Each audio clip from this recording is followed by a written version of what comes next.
आनंद एक कॉलेज में छात्र था।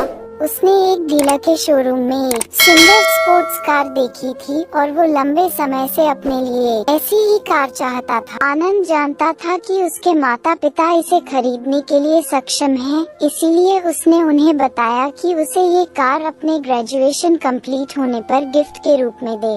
देखते ही देखते वो दिन भी आ गया और पिता ने जेम्स को अपने निजी कार्यालय में बुलाया। उन्होंने उससे कहा कि मुझे तुम्हारे जैसे अच्छे बेटे पर बहुत गर्व है।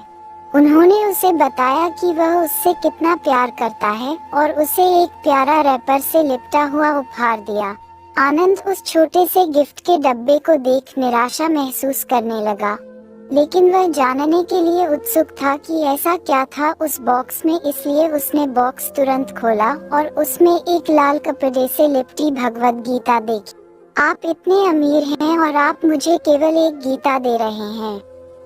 काफी गुस्से से अपने पिता पर वो चिल्लाया और अपनी नाराजगी और गुस्से के वश में आकर आनंद ने न आव देखा न ताव तुरंत घर छोड़ दिया। काफी साल बीत गए। आनंद अब एक सफल व्यवसायी बन गया था। वह अपने जीवन में खुश था। उसकी शादी हो चुकी थी और उसके 2 बच्चे थे। उनका परिवार एक सुंदर घर में रहता था, लेकिन उसके पिता के साथ टूटे रिश्तों के कारण उसकी आत्मा अभी भी थी। आनंद अपने पिता का घर छोड़ने के बाद कभी उनसे नहीं मिला था। आनंद को उस दिन के बाद अपने पिता को ना मिलने का पछतावा हमेशा रहने वाला था, क्योंकि एक दिन उसे एक पत्र मिला जिसमें उसके पिता के निधन की खबर थी और साथ ही ये बताया गया था कि उन्होंने अपने जीवन भर की पूंजी वसीयतनामा के अनुसार अब के आनंद के नाम कर गए थे।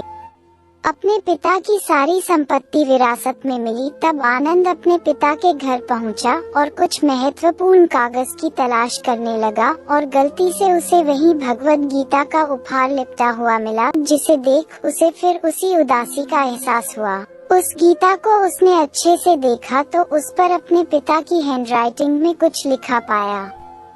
उस पर लिखा था, मैं खुद को बेचकर भी हर सपना पूरा करूँगा तेरा, बस तू सपने 11 जरा बड़े देखना। ये बोल रहा बाप नहीं, जिंदगी का सबसे पहला दोस्त तेरा।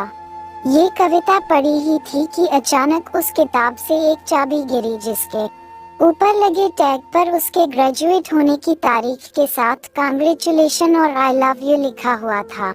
आनंद के सर के ऊपर से उसके पिता का साया तो पहले ही उठ चुका था और आज उसकी जिंदगी की सबसे बड़ी गलती के बारे में जानकर उसके पैरों के नीचे से जमीन भी खिसक गई। इस दिन आनंद की आंखें और रूह दोनों पछतावे के आंसू रोई।